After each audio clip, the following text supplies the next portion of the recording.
తల్లికి వందనము అని చెప్పి పిల్లలందరినీ మోసం చేయడమే కాకుండా తల్లికి పంగనామాలు పెట్టడం. వ్యవసాయ సీజన్ మొదలైంది, రైతులు ముమ్మరంగా వ్యవసాయం చేస్తా ఉన్నారు.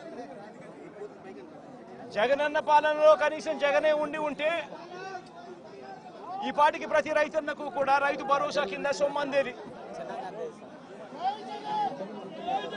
ఆ సొమ్ము బాయ చంద్రబాబు నాయుడు ఇస్తానన్న 20,000 రూపాయలు రైతు భరోసా కింద ఆ సొమ్ము బాయ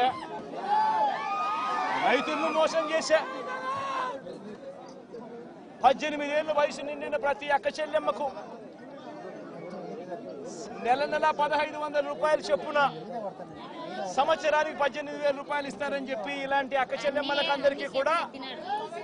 అందరికీ మాట చెప్పి వాళ్ళందరినీ కూడా అడ్డగోలుగా మోసం చేశా.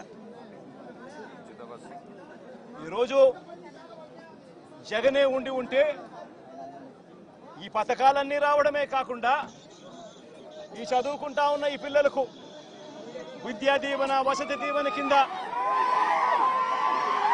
వాళ్ళ ఫీజులు కూడా జగన్ కట్టుండేవాడు.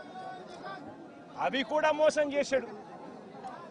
పొదుపు సంఘాల అక్క చెల్లెమ్మలకు 0 వడ్డీ కింద డబ్బులు జమ చేయాలి, అది మోసం చేశాడు. అది కూడా ఇవ్వకుండా ఇలా ప్రతి ఏరియాలోనూ కూడా ప్రతి ఒక్కరిని కూడా రైతులను మొదలు పెడితే రైతులను, చిన్న పిల్లలను, పెద్ద పిల్లలను, అక్క చెల్లెమ్మలను ప్రతి ఒక్కరిని కూడా మోసం చేసిన ఈ చంద్రబాబు ఏ ఒక్కరూ కూడా ప్రశ్నించకూడదు, ఏ ఒక్కరూ రోడ్ల మీదకి రాకూడదు, ఏ ఒక్కరూ చంద్రబాబు నాయుడు గారిని నిలదీయకూడదు అని రాష్ట్ర వ్యాప్తంగా రెడ్ బుక్ పాలన సాగిస్తా ఉన్నారు.